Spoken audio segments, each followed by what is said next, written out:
Hello friends, welcome to my YouTube channel exam knowledge by Preeti Parihar. आज है 3 दिसंबर 2022।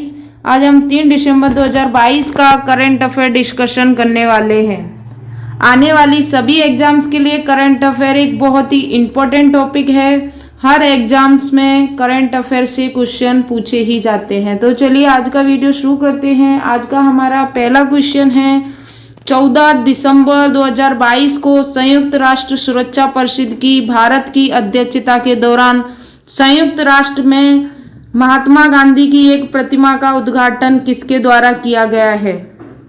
आपके सामने 4 ऑप्शन हैं। एस जयशंकर, राजनाथ सिंह, अमित शाह या नरेंद्र मोदी। चलिए इसका राइट आंसर देखते हैं। इसका राइट आंसर एस जयशंकर। इसका राइट आंसर ए है। एस जयशंकर के द्वारा गांधी जी की प्रतिमा का उद्घाटन किया गया है संयुक्त राष्ट्र में। 14 दिसंबर 2022 को संयुक्त राष्ट्र सुरक्षा परिषद की भारत की एक अध्यक्षता के दौरान संयुक्त राष्ट्र में महात्मा गांधी की एक प्रतिमा का उद्घाटन किया गया है। इसका उद्घाटन भारत की परिषद की अध्यक्षता के लिए विदेश मंत्री श्री एस जयशंकर की संयुक्त राष्ट्र यात्रा के दौरान किया जाएगा। इसे संयुक्त राष्ट्र मुख्यालय के उत्तरी लॉन में रखा गया है। यह पहली महात्मा गांधी की मूर्ति होगी जिसे संयुक्त राष्ट्र में स्थापित किया जाएगा। आई होप आपको समझ में आ गया होगा। चलिए नेक्स्ट क्वेश्चन देखते हैं। भारतीय अंतरिक्ष अनुसंधान संगठन ने हाल ही में भारत में पहली निजी तौर पर डिजाइन और संचालित रॉकेट लॉन्च पैड और मिशन कंट्रोल सेंटर का अनावरण किसने किया है? जी माधवन नायर, एस सोमनाथ, के राधाकृष्णन या शैलेश नायक। चलिए इसका राइट आंसर देखते हैं। इसका राइट आंसर है एस सोमनाथन ने। भारतीय अंतरिक्ष अनुसंधान संगठन यानी इसरो के 28 नवंबर 2022 को भारत में पहली निजी तौर पर डिजाइन और संचालित रॉकेट लॉन्च पैड और मिशन कंट्रोल सेंटर का अनावरण किया गया है। इस संयंत्र का अनावरण इसरो के अध्यक्ष अंतरिक्ष विभाग के सचिव एस सोमनाथ ने किया है। इस स्वदेशी स्पेस स्टार्टअप अग्निकुल कॉस्मॉस द्वारा डिजाइन और पूरी तरह से संचालित किया जाएगा। नेक्स्ट क्वेश्चन देखते हैं। इनकोवेंस दुनिया की पहली इंट्रानेजल वैकेंसी को भारत के ड्रग्स कंट्रोलर जनरल ने कोविड बूस्टर खुराक के लिए मंजूरी मिल गई है। भारत बायोटेक द्वारा किसके साथ साझेदारी में टीका विकसित किया जाएगा? आईआईटी दिल्ली, नासा, इसरो या वॉशिंगटन विश्वविद्यालय। इसका राइट आंसर है वॉशिंगटन विश्वविद्यालय के साथ इसको विकसित किया जाएगा, इसकी साझेदारी टीका को।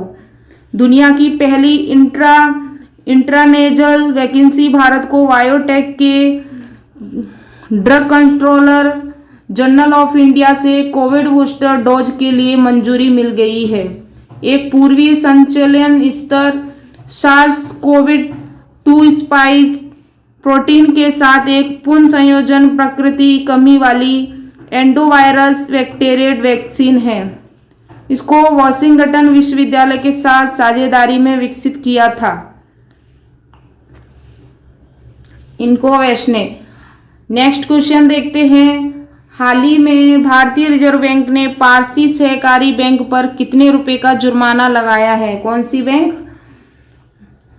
भारतीय रिजर्व बैंक ने पारसी सहकारी बैंक पर। आपके सामने 4 ऑप्शन हैं।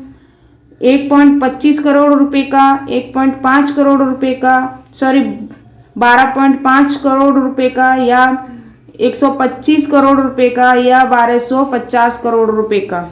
चलिए इसका राइट आंसर देखते हैं। इसका राइट आंसर है 1.25 करोड़ रुपए का पारसी बैंक पर भारतीय रिजर्व बैंक ने जुर्माना लगाया है।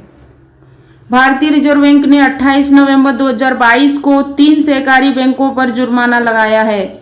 केंद्रीय बैंक ने पारसी सहकारी बैंक पर इंडियन मार्केटाइल सहकारी बैंक पर और लखनऊ और भारत सहकारी बैंक मुंबई पर जुर्माना लगाया गया है। इसने फारसी सहकारी बैंक पर 1.25 करोड़ रुपए का जुर्माना भारतीय रिजर्व बैंक द्वारा लगाया गया है। केंद्रीय बैंक ने 5 अन्य सहकारी बैंकों पर भी जुर्माना लगाया है। नेक्स्ट क्वेश्चन देखते हैं। हाल ही में भारत ने carbon capture utilization and storage policy framework और इसके डिप्लॉयमेंट मैकेनिज्म को किसने लॉन्च किया है? निर्वाचन आयोग, मानव अधिकार आयोग, नीति आयोग या विधि आयोग? राइट आंसर देखते हैं। इसका राइट आंसर है नीति आयोग ने ये लॉन्च किया है। नीति आयोग ने भारत में carbon capture utilization and storage policy framework और इसके डिप्लॉयमेंट मैकेनिज्म को लॉन्च किया है। ऊर्जा और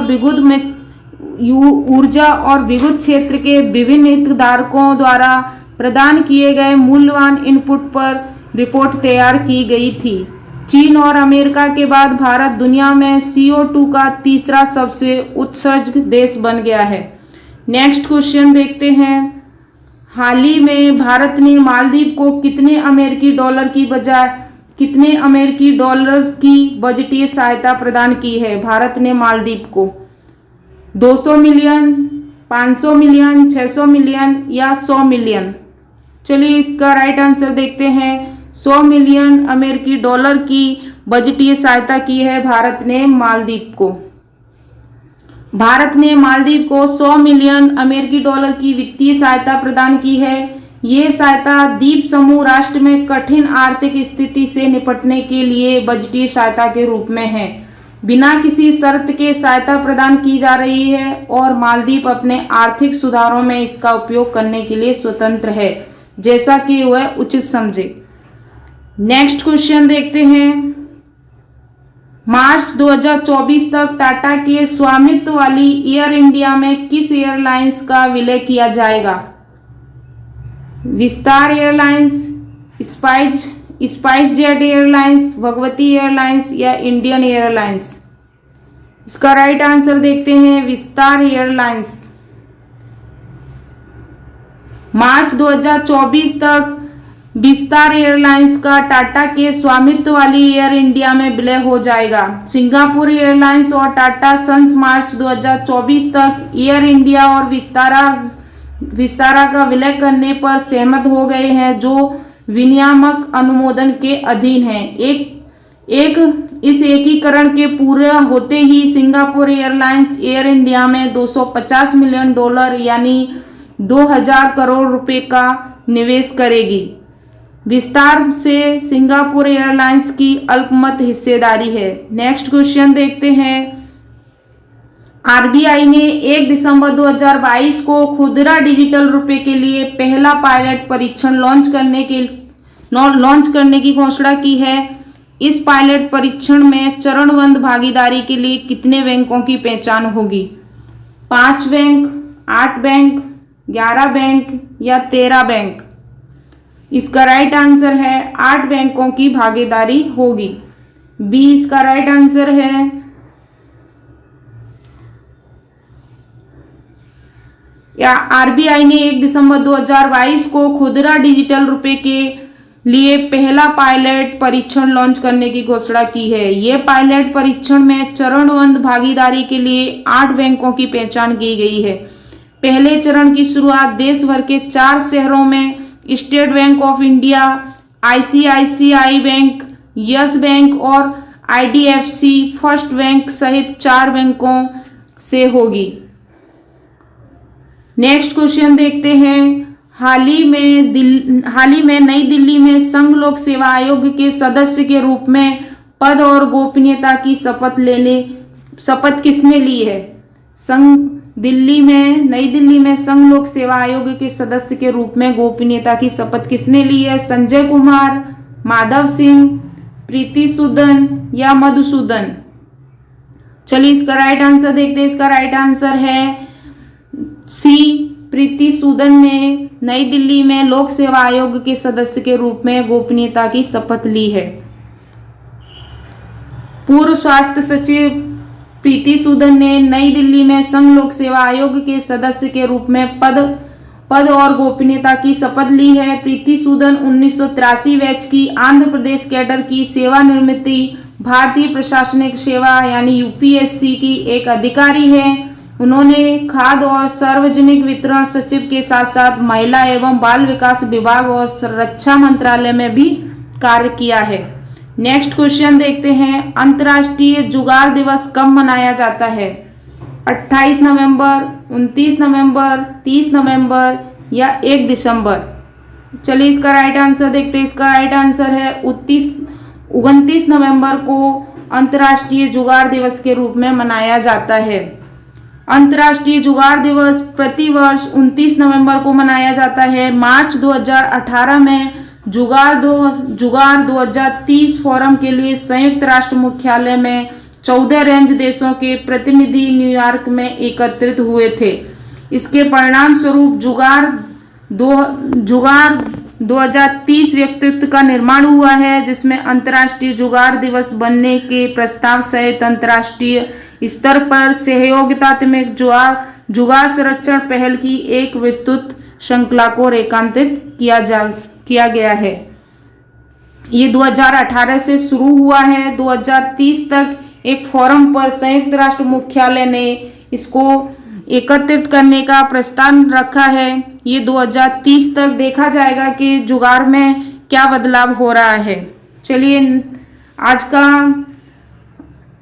का सेशन यहीं ख़त्म होता है। वीडियो आपको कैसा लगा कमेंट करके ज़रूर बताइएगा, और अगर अभी तक आपने चैनल को सब्सक्राइब नहीं किया है तो मेरे चैनल को सब्सक्राइब भी कर लीजिएगा। जय हिंद, जय भारत।